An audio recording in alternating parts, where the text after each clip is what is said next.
Welcome, Tony D'Angelo. I'm talking with Tony off the air a little bit. So Tony has this way of just calming me down, even though when I'm on the edge of breaking stuff and throwing stuff and wrecking stuff and sledgehammering stuff. Well, yeah, it's too late for a mouse that was once in here.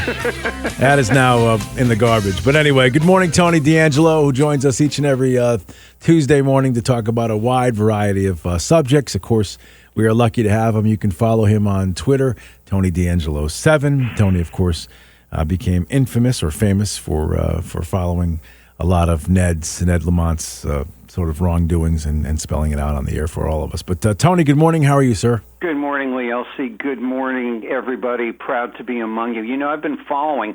We've got a lot to do today. I've been following this Samuel Bankman-Fried crypto collapse and the things that are related to it, and this is heavy stuff, so I'm going to apologize in the beginning.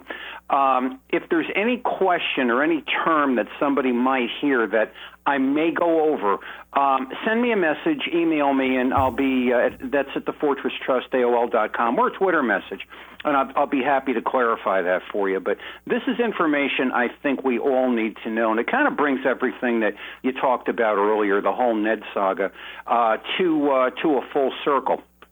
By way of a little background first, Samuel Bankman-Fried has or had or has, or whatever the case may be, now bankrupt cryptocurrency empire known as FTX. Now, he is really an odd character. He lives in he's 30 years old. He lives in what they call these polyamorous relationships. He was supposedly worth billions. He had Tom Brady and Larry David doing questions for him. He sleeps on beanbags. He has a girlfriend who's a controller. You got to get a look at her on Twitter. Believe me, you would not give this girl $5 to go down to the Dunkin' Donuts and buy you a coffee. I don't understand it. But he did something which has not been the first time ever that somebody has done this. People invest with him. He was gaining a confidence. Look at the people that he had, that he was getting interest from. He took somewhere between $300 and $400 million of his client investor accounts and used it for his own benefit for God knows what and God knows where. And now he's in the Bahamas, where he has been. He is awaiting supposedly impending, maybe, extradition to this country. Now, this has ramifications locally. Now, this kid, I'm going to call him a kid, he's 30 years old, has a huge liberal pedigree. His parents are Stanford professors. He contributed $38 million to Democrat causes in 2022 for the campaign. He had pledged $100 million in 2024. So, he was kind of doing the old buy insurance, when everything collapses, you're going to bail me out, government, so I'm now going to help you. Now you've got a number of Democrat politicians that aren't going to get what they expected from them, so they may turn on them. This was the difference in 2008 between Lehman Brothers and Goldman Sachs. Goldman Sachs paid the vig to the government and contributed. Lehman Brothers didn't. Goldman survived. Lehman collapsed. So let's move forward a little bit. Now, there is a theory, right now it's a theory regardless of what you may hear, but I think it's a pretty decent theory that FTX had a link on his website to contribute to the war in Ukraine. More than one person or more than one news agency, including Fox, says this money had the habit of going to the Bank of Ukraine, being laundered back into this country via crypto, and then ended up in Democrat pockets or campaigns or whatever. Now, to be fair and balanced about this is Fox Radio. The war minister of Ukraine said that's poppycock, that's balderdash, but has not proved otherwise. But you have to ask yourself, what is a country like Ukraine in a war doing with digital currency anyhow, let alone our state? We'll get to that in a moment. But a lot of what's happening there is happening here. Let's go back almost a year ago. You recall the saga, actually, we had broke this first, others had followed, of the Digital Currency Group, a crypto-based company had come to Stanford. We had quickly picked up on the fact that this was an Oak HCFT-related entity somewhere along the way, and that the Lamont family was invested. You'll also recall that a big scrum followed by a whole bunch of stuff, and, what's going on here? We're using DECD money to prop up the governor's investment, and the governor came out and said, I was no longer invested. Now, you'll also recall something which is really not well publicized, but we spoke about it here, that, so this all kind of died down. Ned, Annie, and the gang had that Israel trip in February, and Digital Currency Group people, the muckety-mucks there, were on that trip to Israel. And you ask yourself, what is the wife of a governor of a flea-bitten state doing in Israel? But, Ned, over this course of time, made a bunch of statements, oh, pity me, you guys are too hard on me. The DECD is not going to give them a penny until they keep their jobs promised. We were sold out of this thing long ago, and nuts to you, we're all going to Nashville because Connecticut's too complicated. Now, during this whole thing, not one Republican person, not one Republican candidate said boo about it. I mean, the whole thing reeked of, just like, guys, where were you when the lights went out? So let's fast forward back to Samuel Bankman-Fried and FTX, and we mentioned this the last time out. There is a subsidiary of FTX known as Genesis. I barfed that one last week. I'm not going to barf it this week. It's a subsidiary, and it was owed. Of course, the whole thing, crypto is, say what you want about it, good, bad, indifferent, or otherwise. It's the Wild West. You're largely working on trust here. Genesis was owed $175 million from the Bankman-Fried FTX debacle. Now, Digital Currency Group came out and said, well, we're going to give our subsidiary $140 million. And as this whole thing unravels, there are a number of subsidiaries of Digital Currency Group.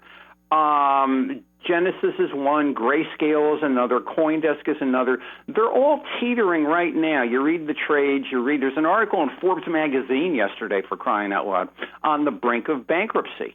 Now, as we mentioned last week, of course, when you see this, we're in It's a Wonderful Life with Jimmy Stewart. There's a run on the banks. So there was a run on crypto. Genesis suspended withdrawals last week.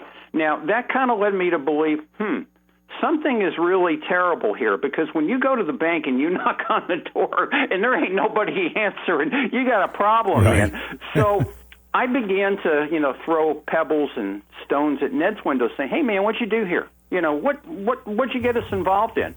But here things began to take a quizzical turn. Now, let me ask you something, Lee Elci. Have you ever sold anything in your life? You ever sold like a used car or furniture or something to a party? A good faith transaction. They gave you some money. You gave them an object. Sure. I'm sure you did. Sure. But now, if that person a year down the road has a problem with that object, are you inclined to reach into your pocket and, unless they're your, perpetually needy brother-in-law, right, and bail them out of the mess? I don't think you would. But our governor, Ned Lamont, has a much bigger heart than you do. Yeah. He is a man of the people. He's going to protect us from everything. Remember, he told us he sold out of Digital Currency Group. Nothing happening here. How dare you? I'm going to Nashville. He probably went to the Caymans. Nobody picked that up. But did he ever sell out? Enter Crunchbase. Now, Crunchbase is a database. It is the gold standard of reliability for venture capitalists. And it tells people with money where the money is. That's where you find the DNA. You don't find it in the Connecticut Mirror. You don't find it in the Hartford Courant. You don't find it in the Stanford Advocate. Don't even bother to read that, But look at the actual trades. Look at the DNA. Now, Crunchbase tells us that Oak HCFT, I've got the slides on this. I'm going to post them, is very much invested in Digital Currency Group over the past several weeks, right after the election. Now, there are 3 transactions that are quite large. There's an $18 million, what they call a seed round, a $4.2 million seed round, and then there's the $140 million direct investment that we spoke of, known as a venture round. Now, this is the company, right on the slide, right on the page. Ned had nothing to do with.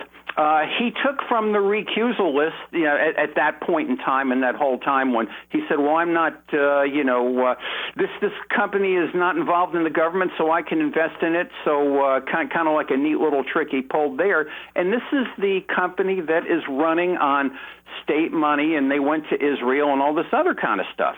Now, Ned, being Ned, okay, might try to play Peter the Apostle here and say, that is not correct, I have no investment, and, that's all this other kind of stuff. Well, we got two other sources. We've got, Wiki Golden, that says the Digital Currency Group. Now, this is what the investors rely on, not Tony D'Angelo. Tony does not play in the stratosphere. The digital currency is the number one holding, and then there's PitchBook. Now, let's move on from that. Now, Ned may try another dodge. He might say that, this is an error. Digital currency invested in itself. That's a little stupid. Lee Elci invests in Lee Elci, but, follow Ned. Follow how he operates. But alas, this is a physical impossibility.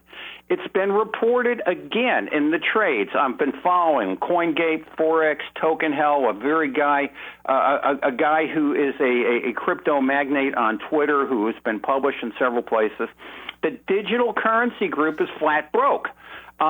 They owe $1.1 billion to Genesis. And from what I'm understanding, from what I'm reading, if Genesis does not pull this thing together by tomorrow night, this whole thing goes crashing off into the Hudson River, for crying out loud, or the Long Island Sound, I guess where they are now. Now, the same publications tell us that investors into Digital Currency Group, you think this is bad? It gets worse. Were misrepresented and were not told about this $1.1 billion obligation. Now, let's cue that around for a little bit. It's a big word, misrepresentation. Who misrepresented what to whom when? Did OKCFT lie to investors? Did Digital Currency Group lie to the state in order to come here? Did Ned kind of throw his stomach out in Israel and talk about how wonderful things were? We're going to get to a place very, very soon, I believe, where the courts are finally going to do what our stupid government and our stupid political parties haven't done and tell us the truth of what's happening. Now, other places have been honest about, because my next question is, okay, who's invested in this and where? Now, we know here that there are OKCFT investments in our state pension plan. They don't talk about it. Again, I got the slide.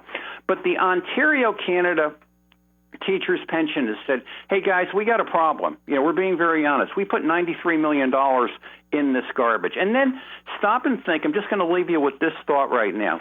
Crypto is an incredibly high-risk activity, regardless of what you say. Does it have a place in the future? I believe it does, but it's a high-risk activity. And you've got municipal finance here, obligations, pension obligations, tax dollars. A nut who's been running, 2.5 years, running this thing off of a paper bag, and everybody's told us how wonderful he is. Lee Elci, we've had 2 weeks. 2 weeks since the election, we've had two financial disasters, semaphore, which is bad enough in and of itself. You talk about an abdication of public responsibility, and now this mess. And, I mean, what the hell else did this guy do? Your ball, my friend. So how much money was invested through Ned's wife's company into the crypto? Okay, let's go through that again. It's about $150 million. The biggest attention grabber is $140 million in a direct investment into Digital Currency Group. Right. And you ask yourself, what are they doing? Are they looking, or is Digital Currency Group looking to short at that point? Or is this thing just all hands on deck, everybody grab a bucket? We don't know. The other thing that you have to look at is the timing here. You want to use the biblical word propitious. I mean, my Lord, right after the election, and if there was some sort of thing happening from the Ukraine to a Democrat, that's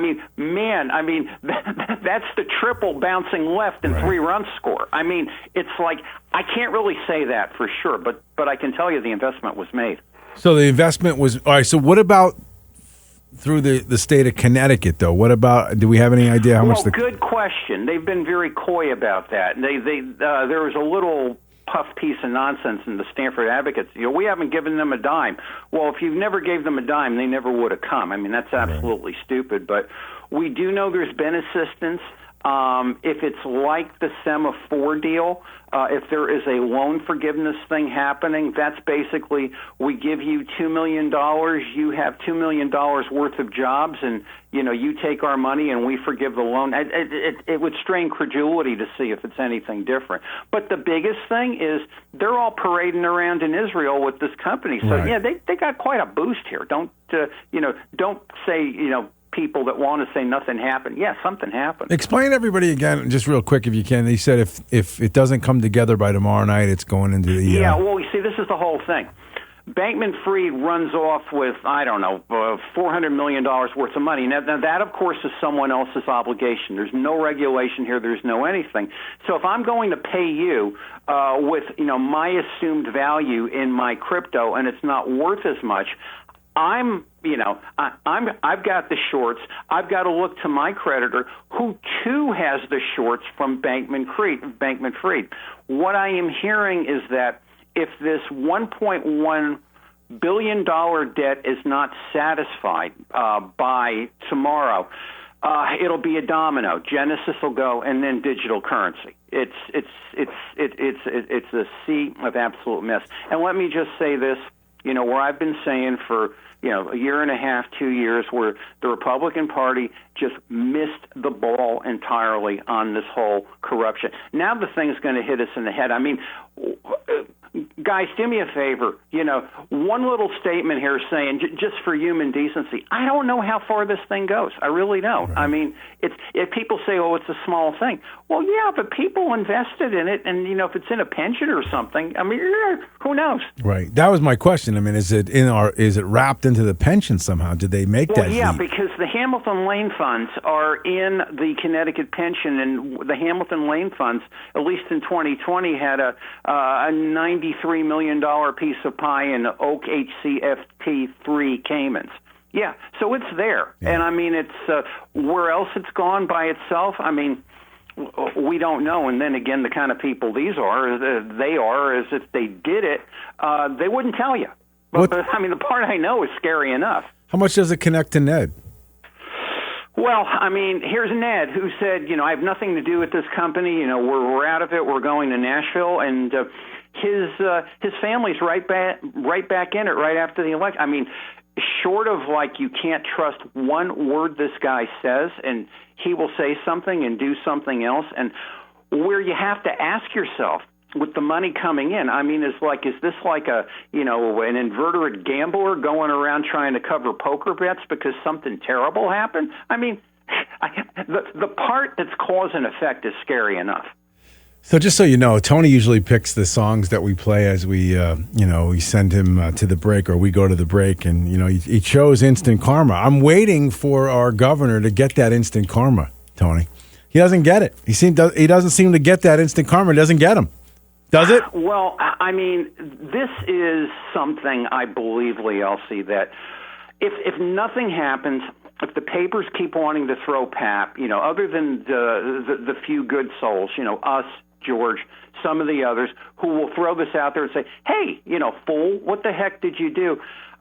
This is where I believe the courts will operate, because somebody saying they're misrepresented, say that 5 times fast, Tony, coming into a court, they're going to say who or whom misrepresented them. Right. And that's the part that frankly, I want to say. No, but I'm just saying, you keep throwing stuff out there, and he keeps skating along like nothing's happening, right? So the karma hasn't bit him yet. I don't think he can get away from the courts if people start yelling about, this. I invested in this thing, and they never told me about this obligation, Gotcha. and that could be incredibly, incredibly devastating, which will happen independently of what any of us may do or say or think, and I'm hopeful for that at this point. All right, my friend. Listen, as always, great stuff. Have a great Thanksgiving, and I'll talk to you next week. Thank you, and happy Thanksgiving to everyone. Try not to choke on this.